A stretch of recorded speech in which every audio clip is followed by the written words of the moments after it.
এই কেকের ছবিটা আমি যখনই ফেসবুকে দেখলাম তখনই আমি সিদ্ধান্ত নিয়ে ফেলি এই কেকটা আমি বানাবো তো বানাবোই।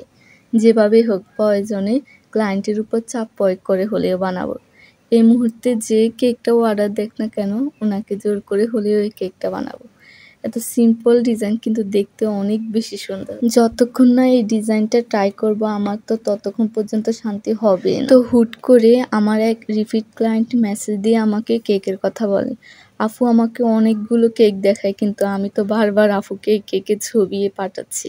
বলতেছি আপু এটা করি এটা করি। আপু তো না রাজি হচ্ছে না। উনি তো একবার এক ছবি পাঠিয়ে যাচ্ছেন আর আমিও হাল ছাড়িনি। আমিও সেম ডিজাইন কেকটাই পাঠাচ্ছি আপুকে বারবার। আর বলে যাচ্ছে আপু এই কেকটা করা আমার অনেক বেশি শখ, প্লিজ আপনি রাগ করবেন না। তো আপুটা এক পর্যায়ে গিয়ে রাজি হলো। আর আপুটা বলতে লাগলো আরে এখানে রাগ করার কি আছে, সমস্যা নাই, আপনি আপনার মন মতো করে ডিজাইন করে দিন।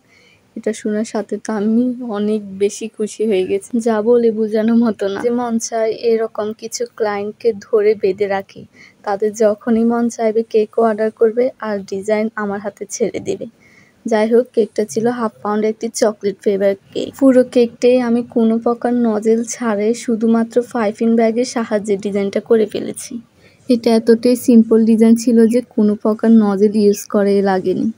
এই কেকটা করা হয়েছিল রমজান মাসে। যেহেতু রমজান মাসে আমাদের সকল অর্ডার অফ ছিল, শুধু এই ডিজাইনের জন্যই আমি কেকটা অর্ডার নিয়েছি। এত বড় সুযোগ কি আর হাতছাড়া করা যায়? যাই হোক ফাইনালি জোর করে হলেও ডিজাইনটা করার সুযোগ পেয়েছি।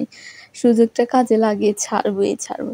অ্যান্ড আপুকে অনেক বেশি থ্যাঙ্কস আমার কথা রাখার জন্য। যাই হোক কথা বলতে বলতে পুরো কেক ডেকোরেশনটা করেই ফেললাম। কেমন হয়েছে সবাই অবশ্যই কমেন্ট করে জানাবেন। এখন দেখা হবে অন্য কোনো ভিডিওতে। আল্লাহ হাফেজ।